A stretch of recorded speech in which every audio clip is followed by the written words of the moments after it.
Hey folks, it's me, Frank Fry, the gaming graybeard, from here in beautiful Gainesville, Florida, where, oh, the sun is out, the sky is blue, it's beautiful, and so are you.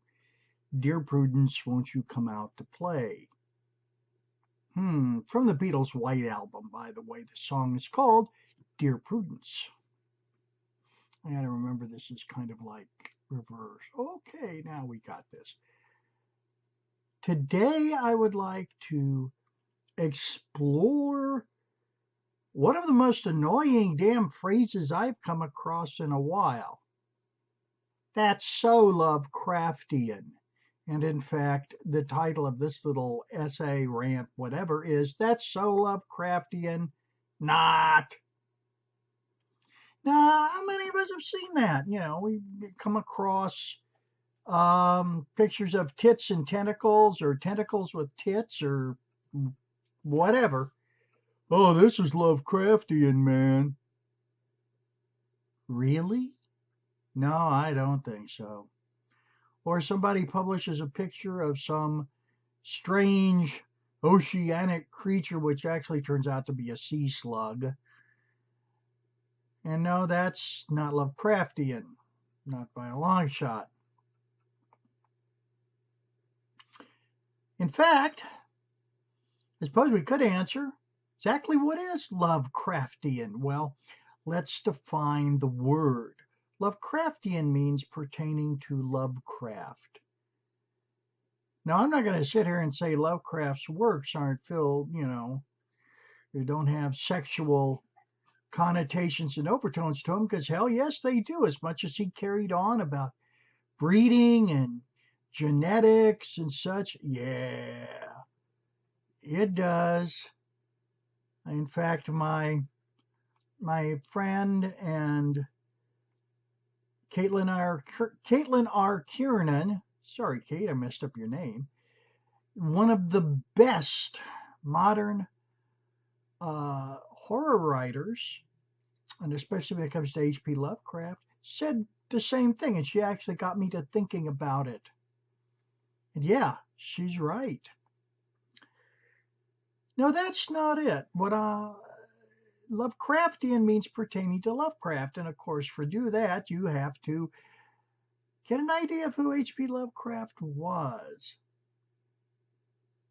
The common, I think, that a lot of his admirers, the common view, is that somehow he was this lovable eccentric with a few minor flaws. No, he wasn't. At least not from what I've been reading and the way I interpret it. For one thing, Lovecraft was a racist. I mean, he was a friggin' racist. You know, he basically, when it came to immigrants, was almost the Donald Trump of his day. He was a xenophobe. Um, he did not like strangers. He did not like foreigners. Um, but still, he was a hell of a writer, because this is part of what informed his writings. Yes, Call of Cthulhu was to a degree informed by Lovecraft's racism and xenophobia. Time out for Diet Pepsi.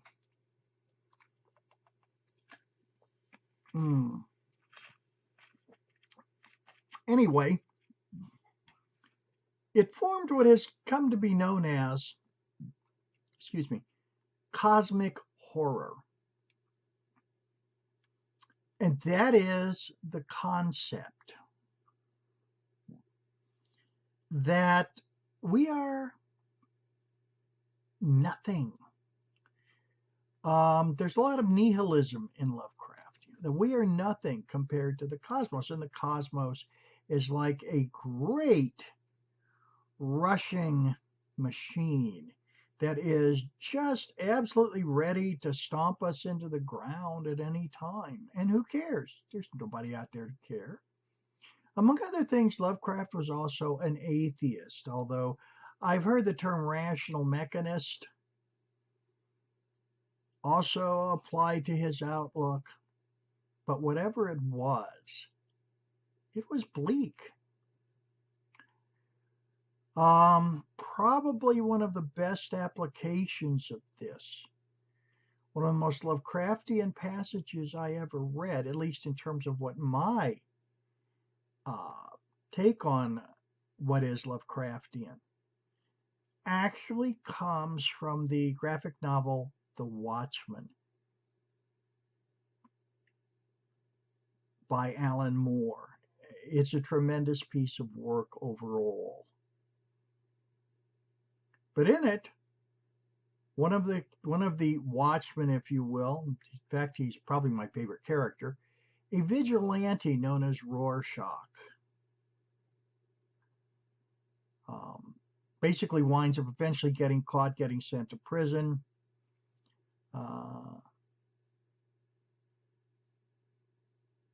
And among other things, says a talk with the prison psychiatrist. Now, I can't quote this exactly, so this is a paraphrased quote. But it basically comes down to when he's talking about, let me give you a little more context. He's talking about his first kill as a vigilante, which turned out to be a guy who kidnapped a little girl and then raped her and killed her and fed her body to his dogs. That's pretty grim. So what Rorschach said is he prefaced his statement by saying that our lives are nothing. We are born alone, we live alone, we die alone. Their passage is no more than the black smoke coming out of a crematorium chimney. Then he launches into what I think is the crux of the matter. It isn't God that kidnaps little girls. It isn't fate that murders them, and it isn't destiny that feeds their bodies to the dogs. It's us, just us. There is no one else. Now, that's a pretty bleak statement. In fact, I sometimes refer to it as existential nihilism. Now, which I believe might also be known as sociopathy. But that's, to me, its essence. The feeling of total aloneness, that they're in this vast universe that's billions of years old. A vastness that is just mind-boggling. We are nothing but a few crumbs of dust. That's it. That's it. The old ones will return, the great old ones will return and sweep us off this planet.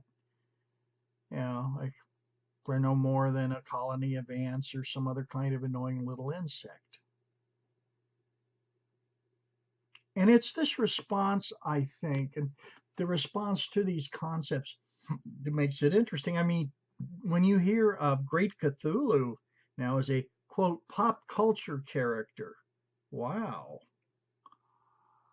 And yet really what it is a response to the fear.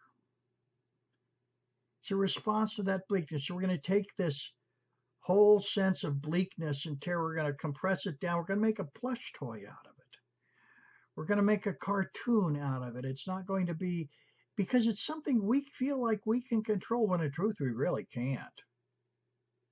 How we approach this, how we approach this is basically talks about our own inner feelings, how we really look at it. Most people tend to whistle past the graveyard and turn it into a pop culture phenomena. And it's the same way we demonize various and sundry figures, various and sundry cultures, religions. It's what we do. In this case, I don't know if it would be so much demonization as a sort of, I don't know, shrinking down, turning it into something funny. Hey, we'll make it the Joker, great Cthulhu, what a funny guy, ha ha. Okay, so that's one response.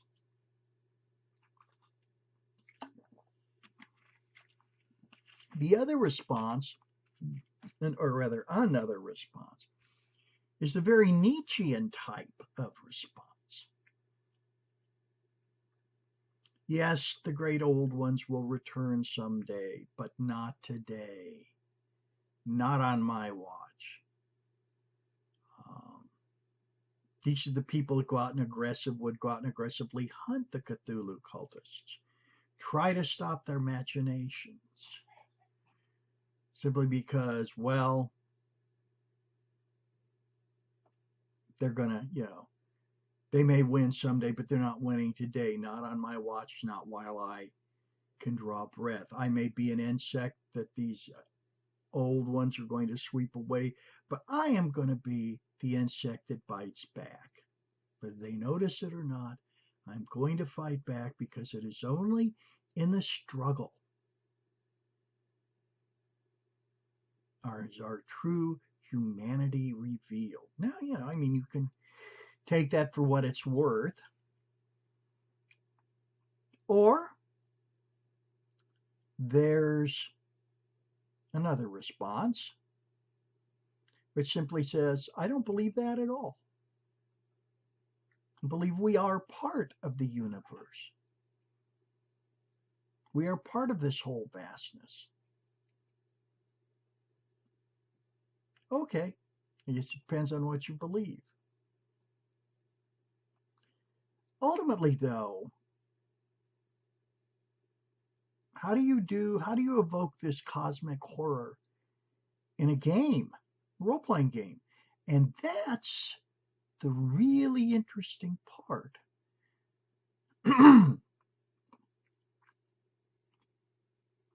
How do you evoke this sense of, and still give a satisfying gaming experience? So I know a lot of gamers, if it's Call of Cthulhu, they're like, oh, okay, well, we're all going to die. And they don't get into their characters. A whole lot of things go down that are not necessarily good things. And, yeah. Or as Goofy would say, yeah. So a lot of times you get into Call of Cthulhu and suddenly it becomes Cthulhu pulp, which is fine. In fact, I've had some pretty damn good times both running and playing in this style of Call of Cthulhu.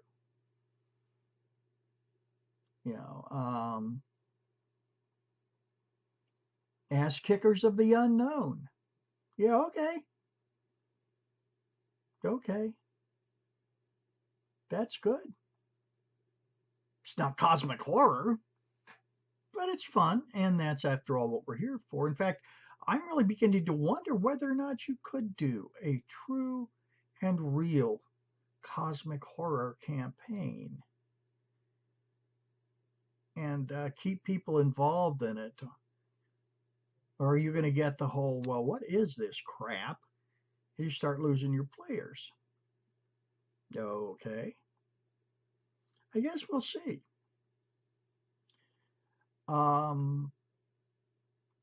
If you want an example of what I regard as pulp Cthulhu, hell of a lot of fun, try Achtung Cthulhu, World War II from Motifus Press. Or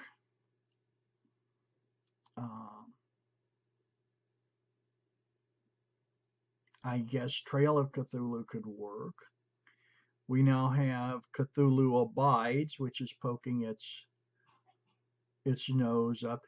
But overall, can you really go ahead and can you do this? Can it be done? I'm not sure. I really am not, but that's not going to stop me from trying. That's part of it. Anyway, I have gray-bearded on. That's my take on uh, that's so Lovecraftian. In most cases, no, it's not. In a lot of cases, it's just an excuse to publish, racy pictures of women in bikinis with tentacle masks on. Whatever. Anyway, I'm back. I hope you all have enjoyed this. Everybody, take care. Perhaps next time we're going to discuss miniatures, historical miniatures gaming. Because I'm also a graybeard in that as well. Okay, everybody, take care. Have fun, play games.